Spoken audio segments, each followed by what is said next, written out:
आवाज़ दी गई कि ये मिशन प्रेम का मिशन है, भाईचारे का मिशन है। सतगुरु का जो ये पैगाम है, ये सत्य का पैगाम है, मानव को मानव से जोड़ने वाला और मानव को परमात्मा से रूबरू कराने वाला पैगाम है।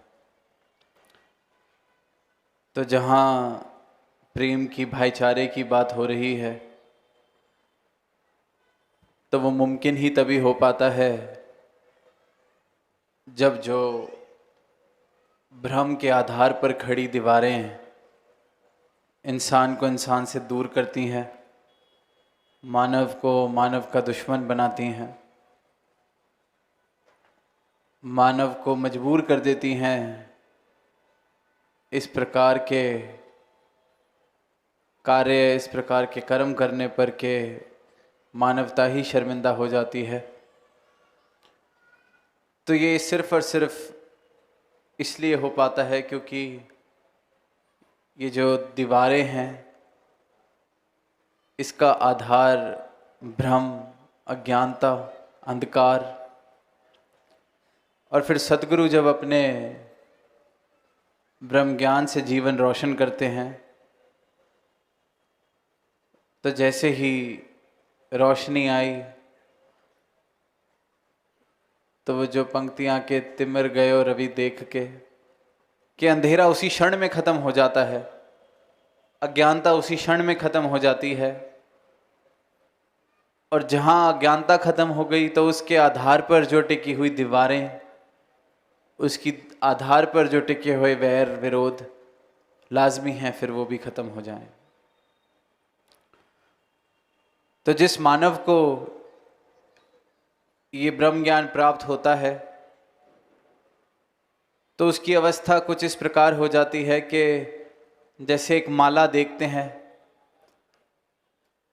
उसमें चाहे मोती बंधे होते हैं, चाहे मनके बंधे होते हैं,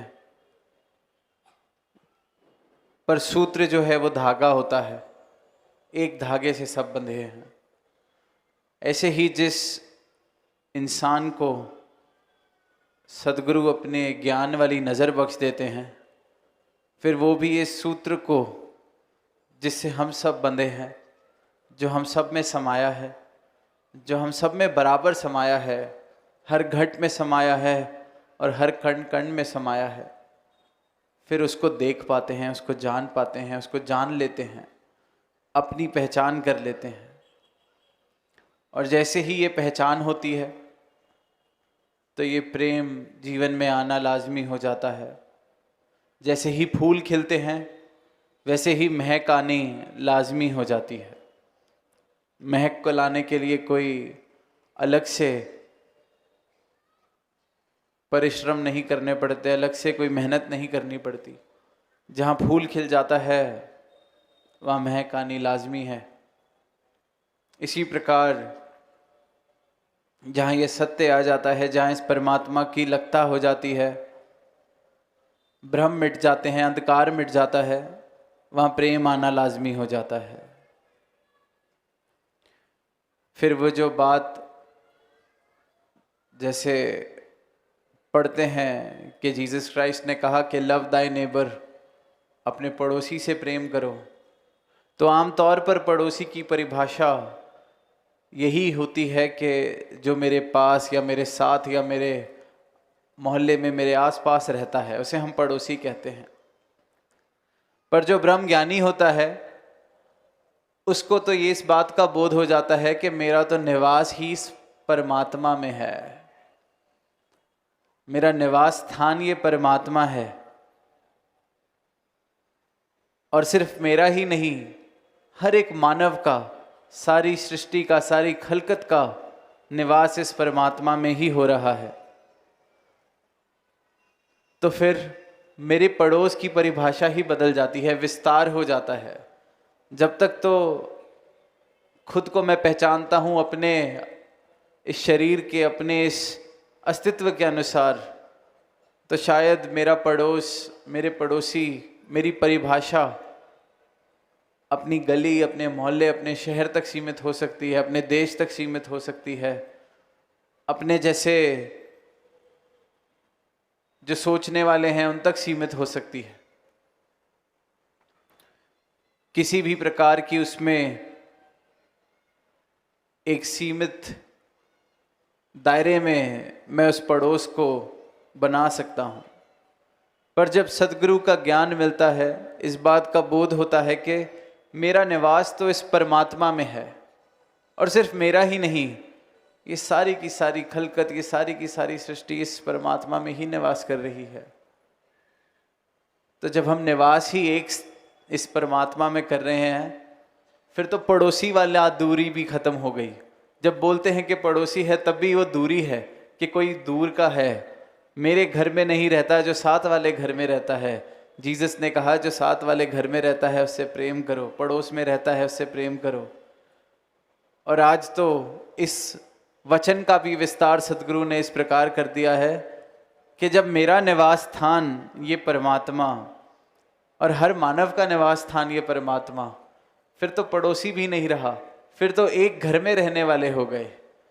अगर मैं इस परमात्मा में रहता हूँ, आप इस परमात्मा में रहते हैं, फिर तो पड़ोसी वाला रिश्ता भी दूर का लगता है, फिर तो हम एक घर में हैं।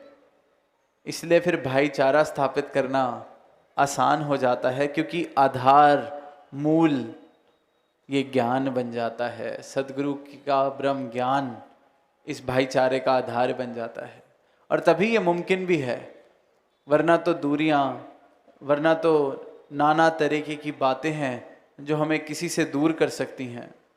हो सकता है मैं ये सोचूं कि जो मेरे जैसे खाते पीते हैं, मेरे जैसे सोचते हैं, सिर्फ उन तक ही मैं पहुंच सकता हूं, या वो ही मेरे लायक हैं। हो सकता है मैं कहूं कि कोई जो मेरे घर के आसपास रहते हैं या मेरे जितना कमाते हैं, मैं सिर्फ उन तक ही पहुंच सकता हूं, या सिर्फ वही मुझ तक पहुंच सकते हैं। कोई भी दीवार इंसान खड़ी कर लेता है। कितने पुरातन समय से हम ये जात पात नाम की दीवारों को देखते आ रहे हैं, सुनते आ रहे हैं। अगर इंसान उस जात पात से ऊपर उठता है तो नाना तरीके की नई कोई दीवारें, नई कोई खंडन कर लेता है। और जब तक इंसान की दृष्टि खंडन कर रही है, जब तक बंटवारे कर रही है सोच में, देखने में, तोलने में, जब तक खंडित विभाजित तरीके से मानवता को मैं देख रहा हूँ, तब तक ये जो नज़र है मेरी, ये जो दृष्टि है मेरी, ये सत्य वाली नहीं हुई है। सत्य वाली जो नज़र हो जाती है, ब्रह्मज्ञानी वाली जो नज़र हो जाती है, वो खंडन नहीं कर सकती, विभाजित नहीं कर सकती, वो बंटवारे नहीं कर सकती, क्योंकि उसको एक एकत्व का बोध हो जाता है, एक ही दिखता है। इस एक को जान लेते हैं, मान लेते हैं, और फिर इस एक के साथ एक होने का प्रयास करते हैं भक्ति की राह पर चलते हुए। तो अगर तो नज़र अभी भी ऐसी है जो फ़र्क देख रही है, कहने को मैं बहुत धार्मिक हो सकता हूँ, कहने को मैं ना जाने नाना तरीके के प्रयास कर सकता हूँ, परमात्मा का नाम ले सकता हूँ, मंदिर मस्जिद तीर्थ स्नान कर सकता हूँ, मालाएं फेर सकता हूँ, त्याग कर सकता हूँ, दान कर सकता हूँ। पर अगर नज़र अभी भी बंटवारे कर रही है, अभी भी किसी को ऊंचा किसी को नीचा मान रही है, अभी भी किसी को गैर बेगाना मान रही है, तो अभी नज़र एकत्व वाली नहीं हुई है, अभी नज़र धार्मिक नहीं हुई है। तो जिस संत ने इस परमात्मा को प्राप्त किया, जो सही मायनों में धार्मिक हुए, उनकी नज़र से फिर वो विभाजन खत्म हो जाता है, बंटवारा खत्म हो जाता है। फिर इस एक के दर्शन करते हैं।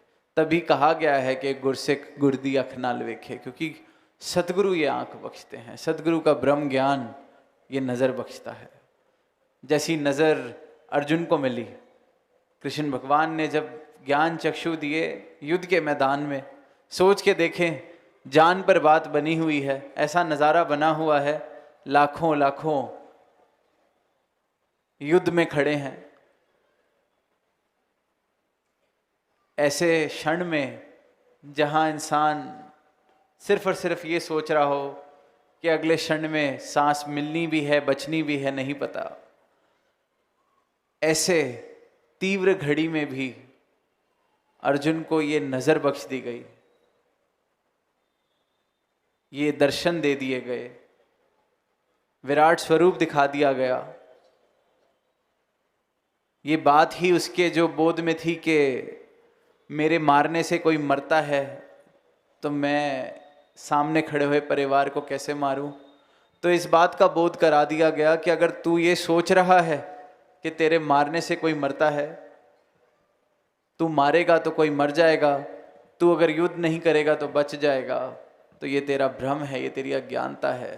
तू करता नहीं है अर्जुन, करता कृष्ण भगवान ने अपनी तरफ इशारा करते हुए कहा करता मैं हूं, और फिर ये विराट स्वरूप दिखाया। तो जब ऐसी तीव्र घड़ी में ये नजर मिल सकती है तो हम तो फिर बहुत सुखों में जी रहे हैं।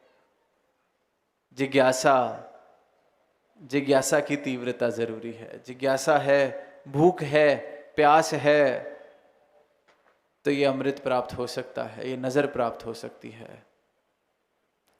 और जब ये नज़र प्राप्त हो जाती है तो इंसान का जो सबसे बड़ा भ्रम है, जो दर्शाता है कि इंसान अज्ञानता वाली अवस्था में है, जो भी कहा गया गफलत में सोने वाले है, कि वो ये कि वो खुद का कर्ता मान के जी रहा है। वो सोचता है मैं करता हूँ तो होता है, मैं करूँगा तो होगा, खुद को कर्ता समझता है। और वहीं जो भक्त है, जिसने इस परमात्मा को प्राप्त कर लिया, वो समझ जाता है कि तू करता है जगत का, तू सबका आधार, कि ये परमात्मा करने वाला है।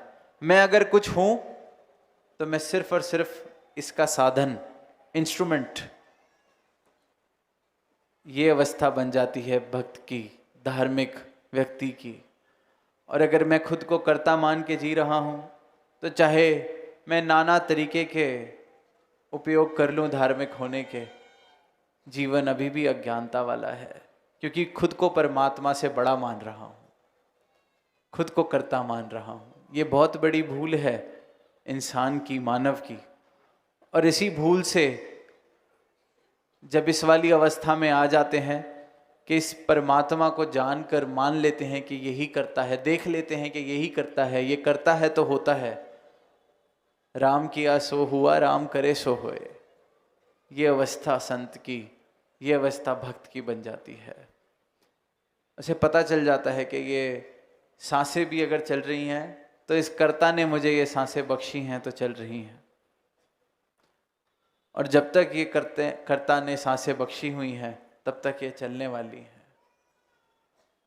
तो मरना है तो इस शरीर ने मरना है, पर ये जो आत्मा, जिसके कल्याण के लिए संतों ने आवाज़ दी, गुरुओं ने आवाज़ दी, युगों युगों से आवाज़ दी कि अपनी इस आत्मा का कल्याण कर लिया जाए, इस परमात्मा की प्राप्ति कर ली जाए, ताकि जब अंत श्वासें आएंगी तो इस परमात्मा में लीन होना है इस आत्मा ने, इसे ये बात पता हो। 84 लाख योनियों का जिक्र होता है कि कितने शरीर बदल बदल के ये अवसर मिला है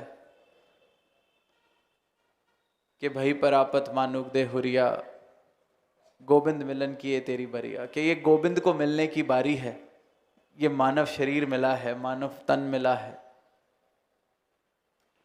84 लाख योनियां, और उसके बाद ये तन। इसलिए इसकी महत्वता बताई गई है, इसलिए कहा गया है कि बहुत भागों से मिलता है, कि ये मिला है कि अपनी आत्मा का कल्याण कर सकें, देख सकें, जान सकें। ये जो भ्रम बन गया है कि ये शरीर है, शास्त्रों में ये बात बड़ी साधारण सी बार बार लिखी जाती है कि जैसे हम वस्त्र बदलते हैं, आज जो कपड़े पहने हैं कल दूसरे कपड़े पहनेंगे, कल कुछ और कपड़े पहनेंगे, वैसे ही आत्मा ने शरीर बदला है बार बार बार बार, और वो खुद को शरीर मान बैठी है। दास ने पहले भी ये उदाहरण दिया कि सोचें हम जो रोज़ वस्त्र बदलते हैं और जो सबसे प्रियतम वस्त्र हो हमारा, हम खुद को वो वस्त्र ही मानने लग जाएं। अगर कोई ऐसा खास वस्त्र है शायद जो मुझे सबसे प्रिय है, किसी खास दिन पे पहना था या किसी खास व्यक्ति ने मुझे दिया था, और मैं कहने लगूं कि मैं ये वस्त्र हूँ, मैं ये साड़ी हूँ, मैं ये लहंगा हूँ, मैं ये सूट हूँ, मैं ये कुर्ता हूँ, तो कैसे हम कहेंगे कि इंसान लगता है थोड़ा सा पगला गया है, पागलों जैसी बातें कर रहा है। और यही इशारा किया गया है कि आत्मा की अवस्था ये हो गई है कि ये जो इतने भागों से मानव तन मिला है, सर्वोत्तम योनि में आते ही 84 लाख बार शरीर बदलते बदलते जब ये मानव तन मिला, तो इस तन के साथ इस प्रकार की आसक्ति, इस प्रकार का जुड़ाव हो गया है कि खुद को ही शरीर मानने लग जाती है ये आत्मा। जैसे मैं खुद को मानने लगूं कि ये मैं कोट पैंट हूं। तो जब हम ये बात खुद के लिए कहते हैं कि मैं वस्त्र खुद को मानने लगूं, तो एकदम से लगता है ये कैसी नादानी वाली बात है, ये कैसी मूर्खता वाली बात है। पर ठीक यही बुलेखा, ठीक यही भ्रम इस आत्मा को हो जाता है।